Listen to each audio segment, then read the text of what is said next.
Assalamualaikum warahmatullahi wabarakatuh. My name is Lutfi Nafisa.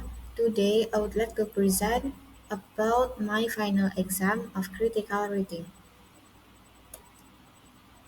Text 1.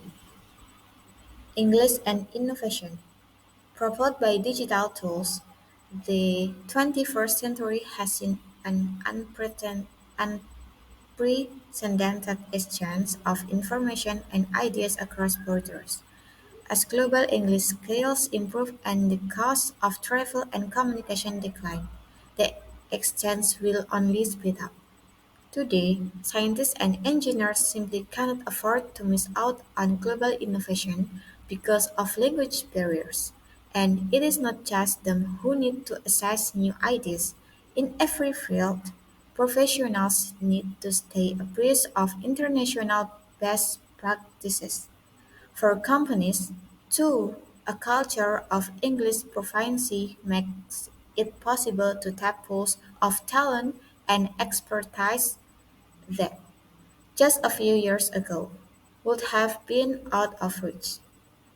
Reflecting this trend, we have found a high correlation between English proficiency and in the Global Talent Competitiveness Index, a report that assesses a country's ability to attract, develop, and retain skilled workers.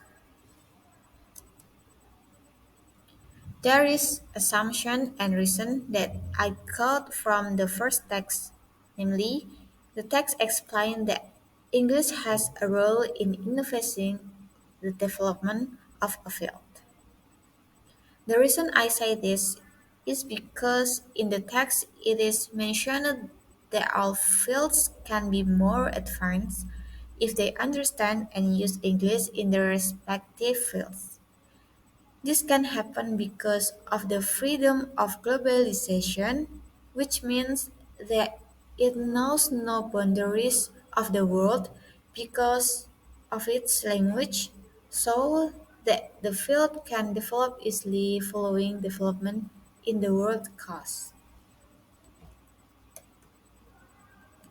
In conclusion, English proficiency fuels 21st century global innovation, connecting professionals across fields. It's a prerequisite prerequisite for assessing ideas and talent, transforming the dynamic of competitiveness as highlighted by the Global Talent Competitiveness Index. The digital era cements language skills as a cornerstone for success in an interconnected world. Text 2. Places with higher English proficiency are fairer and more open. There is an increasingly clear relationship between a society connectedness to the world, its level of equality and freedom, and its level of English. The simplest relationship to explain is between a country's level of outward focus and its English. It is a virtuous cycle. Places that engage heavily with the world, economically, scientifically, diplomatically, and etc., needs English. So English becomes a priority and thought their engagement with the world. Adults have more exposure to English, which in turn raises proficiency.